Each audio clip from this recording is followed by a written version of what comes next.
Hello everyone and welcome to my General Hospital Today channel. I hope everyone is having a wonderful day. Before we begin, please hit the subscribe button and give this video a thumbs up. Drew gets dirt on spoiler, and Sidwell makes Sasha a surprising offer. Today on General Hospital, Martin and Tracy go at each other again. Lulu discovers critical information about Valentine, and Sunny buys a house.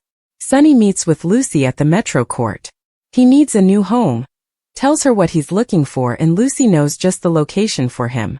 Portia and Curtis eat dinner, and he lets her know he's picked an island for Aurora's new wellness resort and wants them to scout it out.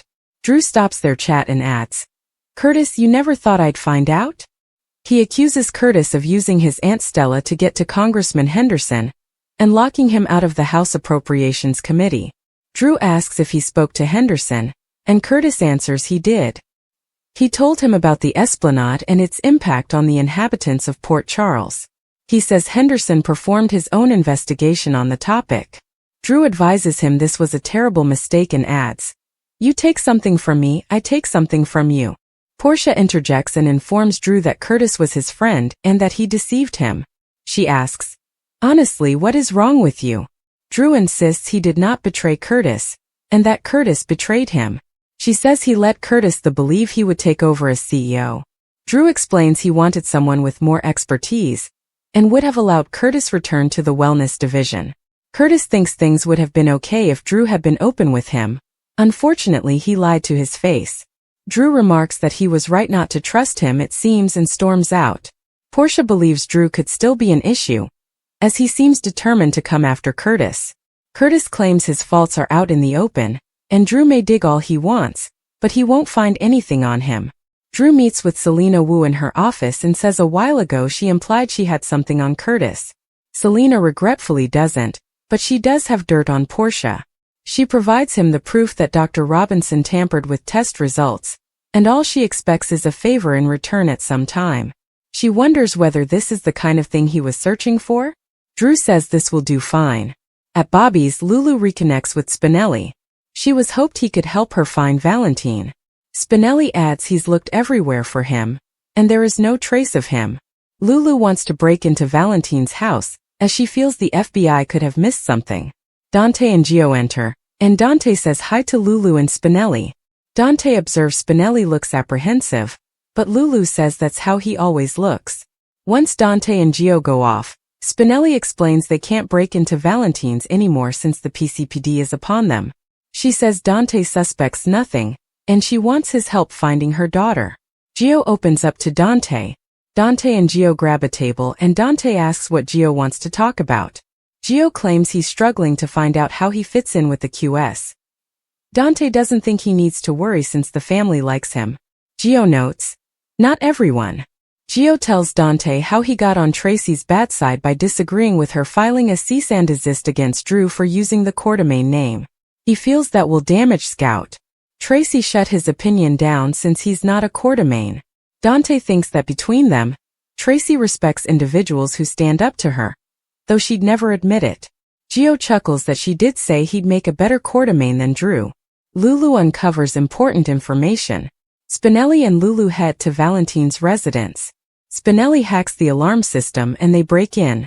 Lulu glances around and takes in that this was her daughter's final genuine home.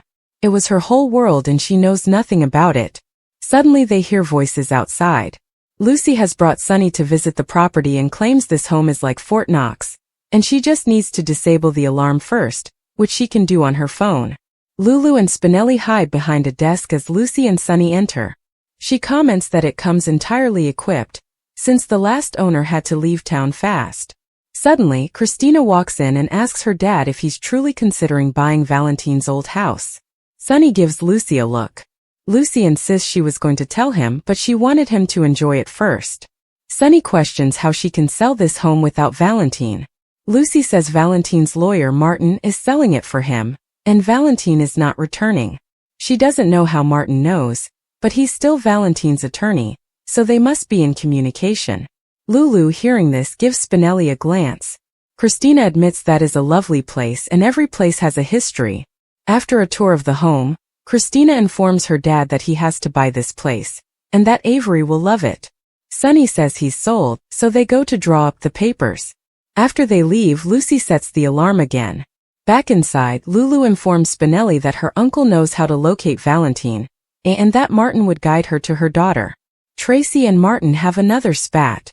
In the Quartermain living room, Lois finds Tracy unhappy that Alexis had to step in for Diane, and she's let Tracy know that Martin is true and the Quartermain crypt is on public land.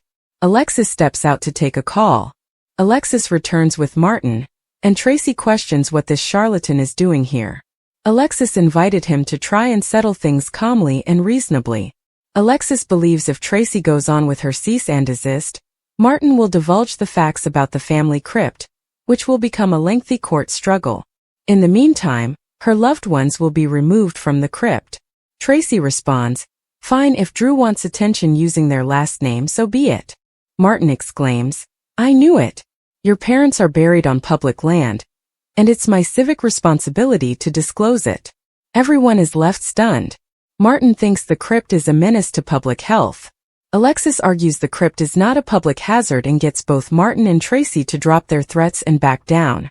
Alexis needs Martin to sign an NDA about their arrangement in the crypt, but he refuses. Tracy calls him a bottom feeder and urges him to send out his press release on the crypt as she'll buy the property and every leaf on it. She orders him out before she has him arrested. Back at Bobby's, Dante and Joe's chat is interrupted when Tracy contacts the detective. Gio and Dante arrive at the estate, and Tracy wants Martin arrested for trespassing. Dante says he's not going to arrest anyone, and says Martin needs to leave as he's been asked to leave. He also tells Tracy the courts are closed, so leave this alone. Tracy says she won't, as she's protecting her family. Gio pipes in, 555. He says that whenever he got stirred up, his mom would advise him to ask himself that in 5 minutes, 5 months, or 5 years if this was something he'd still be angry about. Tracy recalls Lila had a similar remark. She would say, "Tracy, would it really matter in the end?" Lois sees Martin out, and Tracy tells Gio that he gave her a lot to think about and thanks him. Once Tracy and Alexis are alone, she asks the attorney to submit the cease and desist. She's obeying Joe's counsel, and the family name is too crucial. Alexis worries Martin will retaliate. Tracy says she'll get her own survey done, and it will say precisely what she wants it to say. In the foyer, Dante tells Gio that she offered Tracy some solid advice and that his mom was a great lady. Out on the porch, Lois talks to Martin, who just met her grandchild. Martin swears what she told him is covered by attorney-client privilege. Sidwell makes Sasha an offer. In the kitchen, Jason sees Sasha and wants to make it clear he wasn't attempting to tell her what to do previously. She tells him she doesn't do what anyone advises her to do anyway. He asks how the night off was. Sasha explains Carly gave her a position at the Metro Court and Housing, and advanced to help her save what she needs to put a down payment on a house of her own. Jason again offers to give her everything she needs. She can't believe him and tells him that if anyone should understand how she feels, it should be him. She wonders when he moved away following his accident, did he take any of the family money?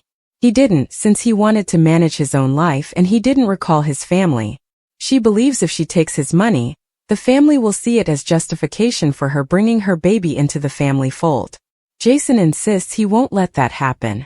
She believes that despite the absurdity of things right now, this kid is a miracle for her, and all she wants is to give this baby the greatest life possible. She didn't get that chance last time. Jason points out the kid has a father, but she won't talk about it with him, especially not here. Jason goes out and a shivering Sidwell comes from the patio saying, "I thought Jason would never leave." She takes a meat tenderizer and threatens him to leave or she'll scream. Sidwell swears he's not here to hurt her, and that he's come to explore a business opportunity. He says if she convinces the deception gang that the warehouse event was a misunderstanding, he'll pay her $250,000.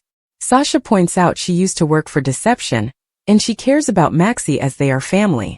Sidwell says he wants her to explain to them that he would never have targeted her if not for her mother, and he was merely attempting to get Holly to return his gems. She asks if this business idea of his for deception is legit, and he says it is. Suddenly Jason, from the patio, observes Sidwell inside talking to Sasha. He bursts in and urges him to get away from Sasha. At the hotel bar in Miami, Lucas is handed a drink by Brad. Brad joins him at the bar, and they discuss the symposium. Lucas teases Brad that he is only here because he could never resist a beach break. Lucas brings up the trip he planned for them that they never got to go on, which was more like an episode of Survivor than a tropical escape. He questions why Brad agreed to such a horrible journey. Brad says Lucas wanted to go, and he wanted to make him happy. Lucas tells Brad that he liked their life together, but he was always scared he was trying to transform into be what he wanted him to be.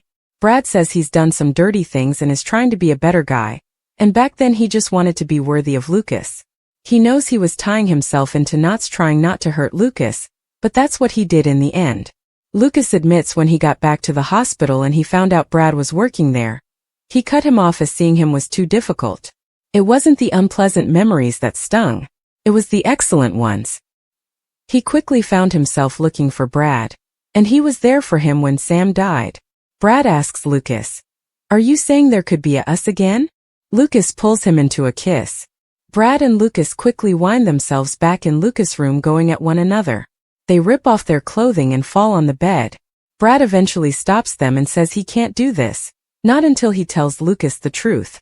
General Hospital spoilers suggest that Dante Falconeri will surely have an angry reaction to Brooke Lynn Quartermain's disguised pregnancy.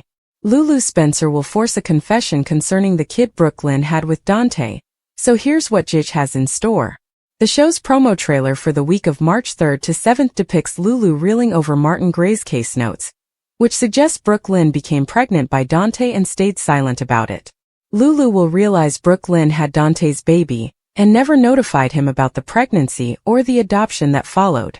Of course, Lulu will feel like Dante has a right to know that he has another baby out there, so she'll put some heat on Brooke Lynn.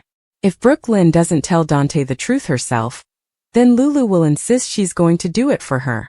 Lulu will be more than eager to divulge this information, so it sounds like Brooke Lynn will have no choice but to confess. Once Brooke Lynn presumably comes clean to Dante about the truth she's been concealing all these years, how will he react? It'd be perfectly fair for Dante to trash Brooke Lynn under the circumstances. Dante considers Brooke Lynn a friend, and in their prior camp days, they were certainly more than that. Brooke Lynn should have been honest with Dante at some point in the last 2 decades, but she's concealed this major stunner from him instead. Dante should wind himself on an emotional roller coaster as he blows his top and worries about how things went out for his long-lost child. Brooke Lynn will explain how overwhelmed she was as a young adolescent, but it'll still be tough for Dante to put his head around her dishonesty. That said, Dante may calm himself at some point and join forces with Brooke Lynn to find out where their child ended up. Brooke Lynn has already been thinking about the prospect of a search, so Dante's desire for one may give her another push in that direction. Although Lois Cerullo told Martin that Gio was Brooke Lynn and Dante's baby, she didn't mention it until the conclusion of their meeting, after he'd made his case notes. It seems Martin conveniently omitted Joe's name out of the paperwork, so that should keep the complete mystery going for a lot longer. General Hospital spoilers state Dante and Brooke Lynn will get updates on some startling Gio news eventually, so we'll pass along predictions on their family's future. General Hospital spoilers claim that there's a significant probability that Dex might still be alive. Keep reading below for everything you need to know. General Hospital theory. Dex is still alive. There's a lot of speculation online indicating the WSB might have faked Dex's death as a tactic to expose Cyrus, and to also aid Jocelyn loin the ranks. Plus, Brennan might have had this all planned from the beginning when he found out about Sam's death. It's also been mentioned that Dex's exam scores were so outstanding that it made him a standout at the PCPD. This is probably why the WSB made him an agent. But because he didn't want to leave town on his own accord, it only seems logical that Jocelyn has now been sent off to be with Dex. It goes without saying that the internet surely did have a lot to say about the topic. Some even replied with, "It wouldn't be the first time they brought someone back to life. Dex was okay, maybe intriguing if Joss keeps going down same road. Maybe Dex would have to help her from time to time." Another reviewer remarked, "Or the DXV cloned him and did a memory transfer. Charlotte would only give WSB Joss clone Dex if Joss helps her save her home from Sunny. It could hold water if they decide to work Dex into the plot again." General Hospital theory. What's next in Port Charles? And then there was this comment as well. "This all makes sense to me. The body that Cyrus took the wristband off of was a fake. Brennan had it planned from the outset when he got wind of the digitalis death of Sam. General Hospital spoilers warned that Dr. Portia Robinson could be revealed soon. Brad Cooper recently gave over evidence suggesting Portia was involved in manipulating Heather Weber's test results to his aunt, Selena Wu, in exchange for paying off his obligation to her. Selena would undoubtedly use that information to her advantage, and she would want what she has been pursuing for a long time now: Curtis Ashford's nightclub, the Savoy, where she can host her high-risk gambling operations and control the club as well. She has already offered to buy Curtis out, but now she has great means to get him to sell using Portia's future at GH's collateral. Selena Wu blackmails Curtis Ashford. Selena would first taunt Curtis that she knew something that he wouldn't want to go out. Curtis wouldn't take Selena seriously, but then Selena would put her cards on the table, so to speak. She knows that Portia manipulated Heather Weber's test results at GH, and that this might ultimately get her fired. She offers that Curtis sell her the Savoy at a more than fair price, being the wonderful woman that she is. Curtis would flat out refuse, as he never gives in to blackmail. Curtis Ashford tries to get the goods on Selena Wu. In order to halt Selena's blackmail, Curtis would strive to acquire the goods on Selena to protect his wife, Portia, and her employment. Curtis could absolutely learn some negative intel about Selena in order to hang on to the Savoy. But he doesn't realize Selena does not play games and that her offer was short-lived. She sends the proof of Portia's lying to the hospital board. Portia Robinson is fired as co-chief of staff. When the board receives the evidence that Portia manipulated the findings, a hearing will be called. Curtis will instantly recognize that Selena handed Portia up and try to warn her, but Portia will already be in the hearing and completely blindsided. Portia will get dismissed, and Dr. Terry Randolph would become the single chief of staff, and Portia will be requested to leave GH immediately. Portia will be distraught and blame Brad, but he will argue that he had nothing to do with it.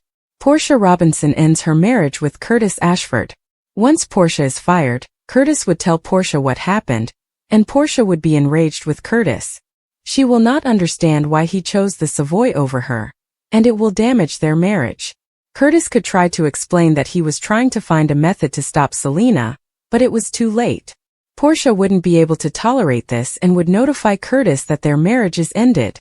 Drew gets dirt on spoiler, and Sidwell makes Sasha a surprising offer. In the ever-twisting world of intrigue, power struggles, and hidden agendas, Drew's latest move to uncover dirt on a key player sends shockwaves through the already fragile alliances of the story. Meanwhile, Sidwell's unexpected offer to Sasha adds another layer of complexity to the narrative, forcing characters to reevaluate their loyalties and ambitions. This dual development not only advances the plot, but also deepens the emotional and psychological stakes for everyone involved. Drew's quest for the truth. Drew has always been a character driven by a relentless pursuit of the truth. Whether it's personal vendettas or a desire to protect those he cares about, Drew's actions are often fueled by a mix of intuition and calculated risk. In this latest twist, Drew sets his sights on Spoiler, a character whose influence and secrets have long been a source of tension in the story. The identity of Spoiler is deliberately kept under wraps to maintain suspense, but their significance to the plot cannot be overstated. Drew's methods are anything but conventional. He relies on a network of informants, covert surveillance, and his own sharp instincts to piece together the puzzle. The dirt he uncovers is explosive, a revelation that could dismantle Spoiler's carefully constructed facade and shift the balance of power. However, Drew's discovery comes at a cost. The deeper he digs, the more he risks alienating allies and drawing the ire of powerful enemies. His journey is a testament to the adage that knowledge is power, but it also comes with a price. The dirt Drew uncovers isn't just a plot device. It's a catalyst for character growth. As Drew grapples with the implications of his findings, he's forced to confront his own moral compass. Is he willing to use this information to manipulate others, or will he choose a more principled path? The internal conflict adds depth to Drew's character, making him more than just a seeker of truth. He becomes a symbol of the ethical dilemmas that define the story. Sidwell's surprising offer to Sasha. While Drew is busy unraveling secrets, Sidwell makes a move that no one sees coming. Sidwell, a character known for their strategic brilliance and enigmatic demeanor, approaches Sasha with an offer that could change the course of the narrative. Sasha, who has always been a wild card, is both intrigued and wary. The offer is as surprising to the audience as it is to Sasha, and it raises questions about Sidwell's true intentions. Sidwell's proposal is multifaceted. On the surface, it appears to be a straightforward business deal or alliance, but there are undertones of manipulation and ulterior motives. Sidwell's ability to read people and anticipate their moves makes them a formidable player, and their offer to Sasha is no exception. It's designed to appeal to Sasha's ambitions while also serving Sidwell's broader agenda. For Sasha, the offer represents a crossroads. Accepting it could mean gaining power, resources, or influence, but it also comes with strings attached. Sasha's decision will have far-reaching consequences, not just for themselves but for the other characters as well.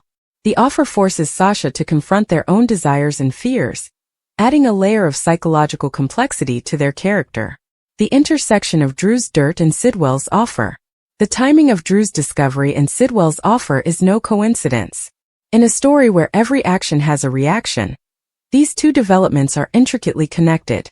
Drew's dirt on spoiler could potentially undermine Sidwell's plans, or it could be the key to unlocking the true nature of Sidwell's offer to Sasha. The interplay between these plotlines creates a sense of urgency and unpredictability that keeps the audience on the edge of their seats.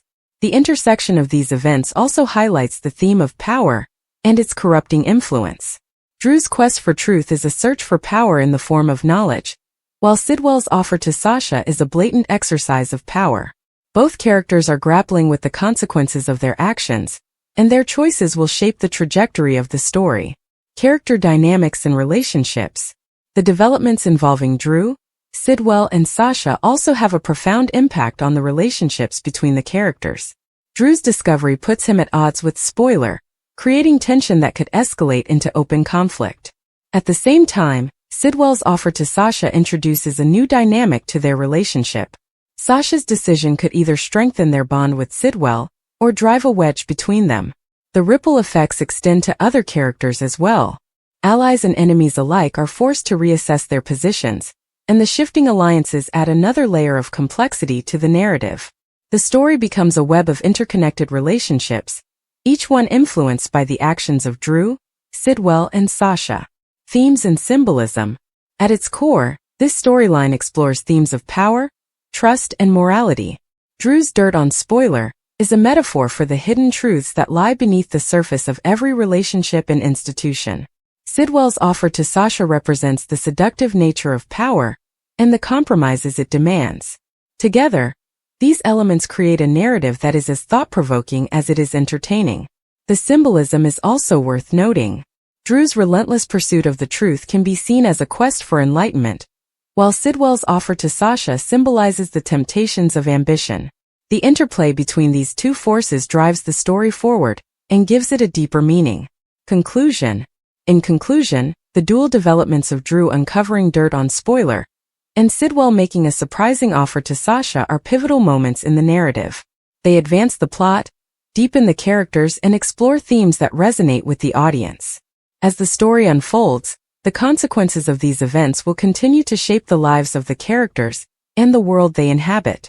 The intrigue, drama, and emotional stakes make this a storyline that is impossible to ignore.